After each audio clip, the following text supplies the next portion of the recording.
Hey, Bryan, how you doing today? Buddy, I'm a man, buddy. How's Minnesota? Freezing? Yep, we've had some rain, some snow, some ice. It's typical stuff. I understand. Land of the Giants, by the way. Land of the Giants, Minnesota. Huge blonde people everywhere. Well, Bryan, let's talk about your new stand-up album, Never Grow Up. If the listeners out there maybe only know you for your acting, what can we expect from the stand-up side of things? Well, look, man. I mean, I'm told I'm very funny, but here's the thing. I want you to picture a Prince concert. I want you to picture Prince doing the splits. I want you to picture guitar and light and incredible music. And now I want you to take away Prince and the guitar and the splits and the music, and that's what Never Grow Up is. Then now you've got the essence stripped down. I'm not doing all that crazy stuff. I'm talking about stripped down. It's a stripped down Spartan Prince concert. I guess that's the best way to put it. Does that make sense? Yeah, that's amazing, actually. Good. Got excited myself.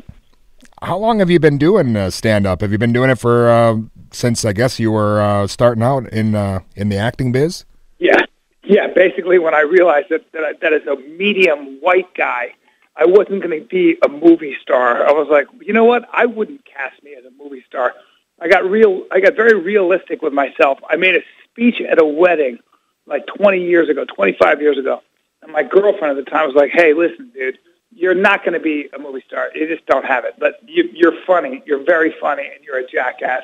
So do that. And that's basically what I did. Thank God, by the way. Thank God. Because if I had to just be an actor, living paycheck to paycheck like I see a lot of my friends, it's a tough gig. But stand-up is always there. There's always people that want to laugh. So, I mean, it's great because you do an album like this, you get to write it and basically put it all together, and 2 years later, you're like, here you go, and it seems to work. So I'm psyched. Well, we know you started out on MADtv and have, I guess, the improv background. Do you feel like that kind of gives you an edge over other comedians who write out most of their stuff? I don't know.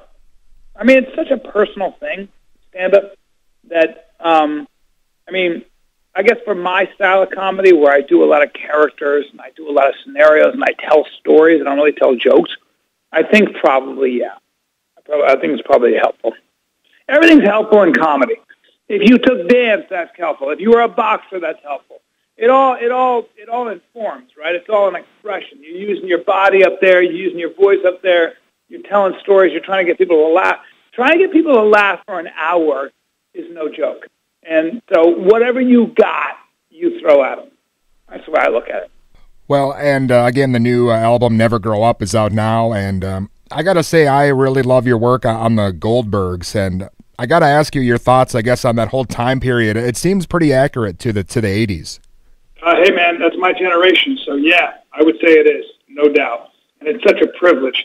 I get to wear those blue tight shorts and be a macho gym teacher. And you forget the things you could do as a gym teacher back then. Dodgeball, where you could throw balls at people's faces. And, we were a lot tougher back then, it feels like. Now things are a little too politically correct for male prototypes to flourish. And the character I play is quite the male prototype. It's really funny. But listen, obviously it's hit a chord with America because the show's doing so well. They're doing a spin-off of my character. So, something's going well. Something makes sense. Yeah, let's talk a bit about that. That's incredible that you might be getting a spin-off. What's that show going to be like? Is it going to be typical spin-off, or is it a whole new... Yeah, it's going to be my character in the 90s. So we're going from the 80s now to the 90s, and there's going to be plenty of fodder there. It should be interesting. I'm excited. Well, and Bryan, I know you have a lot of other stuff going on. You do a lot of podcasts and, of course, the stand-up. Is there something else maybe you're working on, or is it all just kind of a...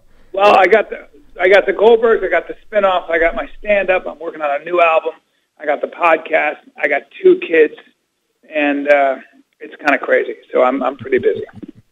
I have to say. But I feel lucky. It beats working for a living, I'll tell you that much. So there it is, brother man. Awesome. I wanted to ask you some of your influences as far as the stand-up goes. You said the 80s was your generation. Obviously, you got your Richard Pryors and your Carlins and that sort of thing? Yeah, Carlin to me is the greatest. But I never thought I'd be a stand-up comic. So my influences were De Niro and Pacino and Chris Walken. I wanted to be an actor. I can't believe I do this for a living. Like, I never thought of that. People ask me who my favorite comics are. They're my friends, the guys I hang out with. But I happen to be friends with the best comics in the world, like Bill Burr and Joe Rogan and, all the people that are my colleagues, I should say. Not even people that I see every day in the clubs or, Tom Segura, all those guys. Excellent. Again, looking forward to Never Grow Up and maybe seeing you on the road sometime. Thanks a lot for being on with me today, Bryan. Thanks, buddy. Appreciate it. All right. Have a good one. Thank you.